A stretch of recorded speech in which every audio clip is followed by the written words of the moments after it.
আমার আলোচনার বিষয় মেয়েরা হস্তমৈথুন করলে কি কি ক্ষতি হয়।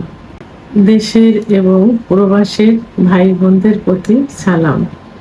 আসসালামু আলাইকুম। আমি প্রভাষক ডাক্তার রিক্তা পারভিন, হোমিওপ্যাথি এবং আয়ুর্বেদিক চিকিৎসক। পুরুষ যেমন নিজেদের যৌন চাহিদা মেটানোর জন্য নিজের হস্ত দ্বারা মৈথুন করে বীর্যপাত করে, মেয়েরাও ঠিক তেমনি নিজের যৌন চাহিদা মেটানোর জন্য নিজের হস্ত দ্বারা মৈথুন করে বীর্যপাত ঘটিয়ে থাকে। পুরুষের যেমন হস্তমৈথুনের কারণে যৌন অক্ষমতা হয়, মেয়েদেরও হস্তমৈথুনের কারণে যৌন অক্ষমতা আসে। তো এই যৌন হস্তমৈথুন মেয়েরা যে বিয়ের আগেও করে থাকে, বিয়ের পরেও করে থাকে, মূলত পুরুষের মতোই। তো সবার ধারণা ছিল, এখনো অনেকে ধারণা করে যে হস্তমৈথুন শুধু ছেলেরা করে, না, মেয়েরা হস্তমৈথুন করে থাকে।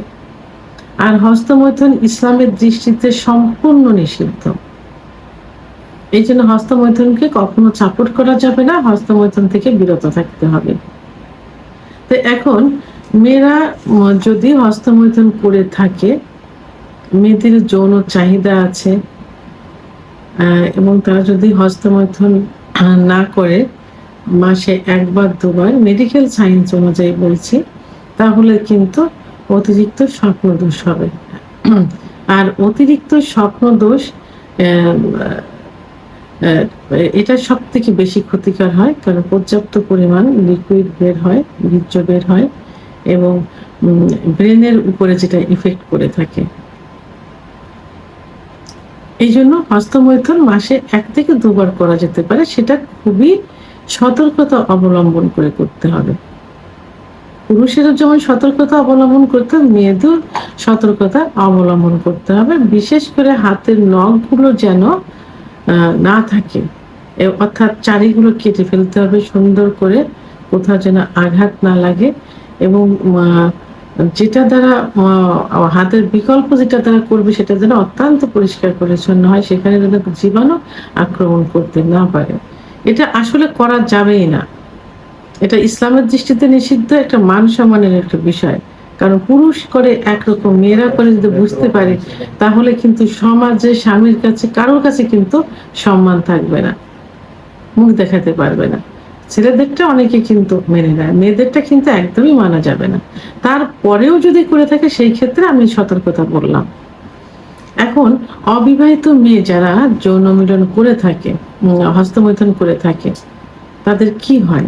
তাদের যে যোনিপথ, এই যোনিপথ কিন্তু লুজ হয়ে যায়। অনেক মেয়েরা কিন্তু এখন এই মানে অবিবাহিত মেয়ে 16, 17, 20 বছরের মেয়েরা কিন্তু চিকিৎসার জন্য আসে, কারণ তারা নিজেরাই স্বীকার করে যে আমরা অতিরিক্ত হস্তমৈথুন করে যোনিপথ একেবারে লুজ করে ফেলেছি। এখন গার্ডিয়ান বিয়ে দেবে, বিয়ে করতে গেলে আমরা বাসর ঘরে গিয়ে ধরা পড়ব। অর্থাৎ মেয়েদের যে সতীচ্ছেদ পর্দা থাকে, এই সতীচ্ছেদ পর্দা কি হয়ে যায়, অনেক সময় লুজ হয়ে যায়, অনেক সময় চিড়ে যায়। তো বিয়ের পরে কিন্তু ওইটা সেই ইটা থাকে না, কুমারিত্ব কিন্তু থাকে না। তাহলে এটা হস্তমৈথুনের কারণেই কিন্তু এটা হয়ে থাকে।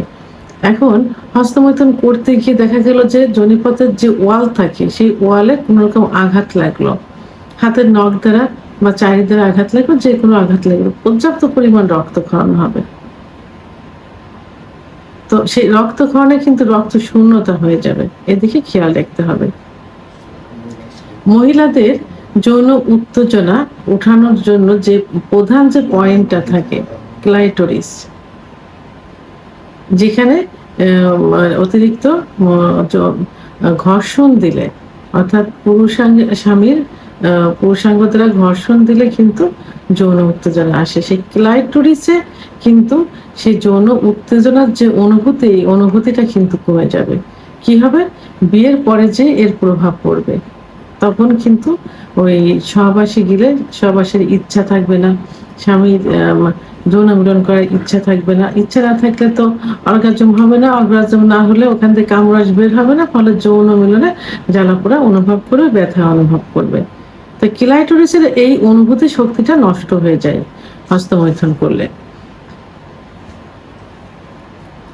অনেক সময় হস্তমৈথুন করতে গিয়ে দেখা যায় যে জীবাণু থাকে, যেটা দ্বারা হস্তমৈথুন করে, অর্থাৎ নখ দ্বারা হস্তমৈথুন করলে অনেক জীবাণু থাকে, সেই জীবাণুটা জরায়ুর মুখে ইনফেকশন করতে পারে। এর প্রভাবে কিন্তু জরায়ুর মুখে সার্ভিসাইটিস হবে, জরায়ুর ভিতরে ইনফেকশন হবে, অনেক সময় ক্যান্সারও কিন্তু হয়ে যেতে পারে।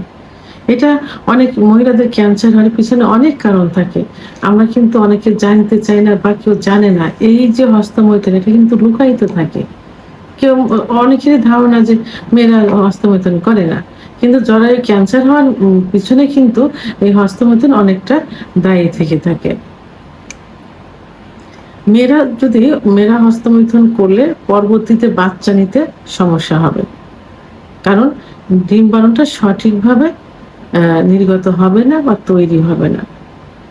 কারণ হস্তমৈথুন করলে মাসিক ক্লিয়ার হবে না, কারণ অত ইনডাইরেক্ট ভাবে ভিতর থেকে আসছে না, কামরস আসছে না, বা লিগাল ওয়েতে না, বা ওখান থেকে বীর্যপাত লিগাল ওয়েতে হচ্ছে না, যে কারণে কি হবে, পিরিয়ডটা ক্লিয়ার হবে না। পিরিয়ড ক্লিয়ার না হলে ওখানে সিস্ট, ওভারিয়ান সিস্ট হবে, পিসিওএস হবে, এবং ওখানে ডিম্বাণু সঠিকভাবে তৈরি হবে না, যে কারণে বন্ধ্যাত্বে পরিণত হবে। আর হস্তমৈথুন যদি মেয়েদের নেশায় পরিণত হয়ে যায়, ছেলেদের তো একরকম, বাইরে থাকে, বন্ধুদের সঙ্গে থাকে, ভিতরে থাকে, একটা রুমের ভিতরে থাকে, আর মহিলারা কিন্তু সংসার করে। তো যদি হস্তমৈথুন নেশা হয়ে যায়, তাহলে সংসারের প্রতি কোনো টান থাকে না।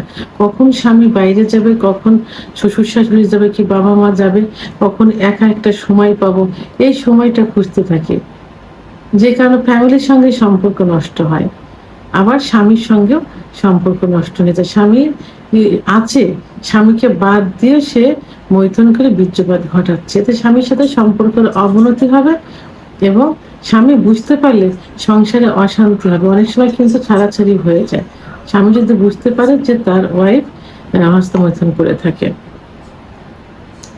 মহিলাদের তলপেটে ব্যথা অনুভব হবে হস্তমৈথুন করার পরে, যেহেতু বীর্যপাতটা কি ভিতরে কামরসটা ওইভাবে আসছে না, যেটা স্বামী স্ত্রী সহবাস করলে হবে, যে কারণে অনেক সময় তলপেটে ব্যথা অনুভব হয়।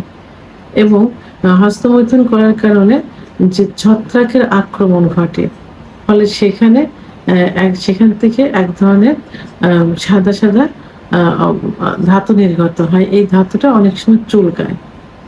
এটা হস্তমৈথুন করার পরেই কিন্তু এটা হয়ে থাকে, ছত্রাকের আক্রমণ কারণে এটা হয়ে থাকে, ওই জায়গায় চুলকানি হয়, সাদা সাদা নীল পড়িয়া যায়। এবং পুরুষের মতো মহিলাদের যে যৌন অক্ষমতা আসে, এটা হস্তমৈথুনের কারণেই কিন্তু চলে আসে।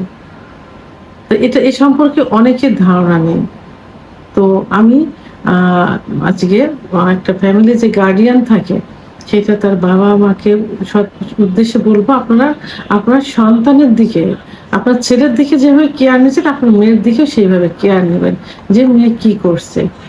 এখন বড় ধরনের ক্ষতি হওয়ার থেকে আগের থেকে সতর্ক হওয়া উচিত, এবং ইসলামিক নিয়ম কানুনগুলো মেনে চলার চেষ্টা করতে হবে, সেভাবে ছোট থেকে তৈরি করতে হবে। যারা মুসলমান, ধর্মীয় অনুশাসনগুলো তাদের ভিতর আনতে হবে, আর ধর্মীয় অনুশাসনগুলো আনলেই কিন্তু এর থেকে বিরত থাকা সম্ভব।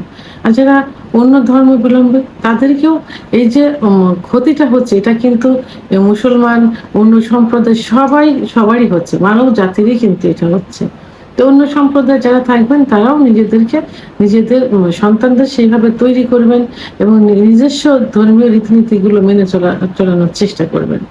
আবার যারা হাজবেন্ড আছেন, তারাও এদিকে খেয়াল রাখবেন যে আপনার স্ত্রী কেন আপনাকে রেখে হস্তমৈথুন করছে, নিজেকে সেদিকে খেয়াল রেখে নিজের কোনো সমস্যা থাকলে সেই সমস্যাগুলো সমাধান করার চেষ্টা করবেন। ভিডিওটি সম্পর্কে যদি কোনো মতামত থেকে থাকে, অবশ্যই কমেন্টসের মাধ্যমে জানাবেন। আর ভিডিওটি ভালো লাগলে লাইক, কমেন্ট, সাবস্ক্রাইব করে আমার সঙ্গে থাকুন। আল্লাহ হাফেজ।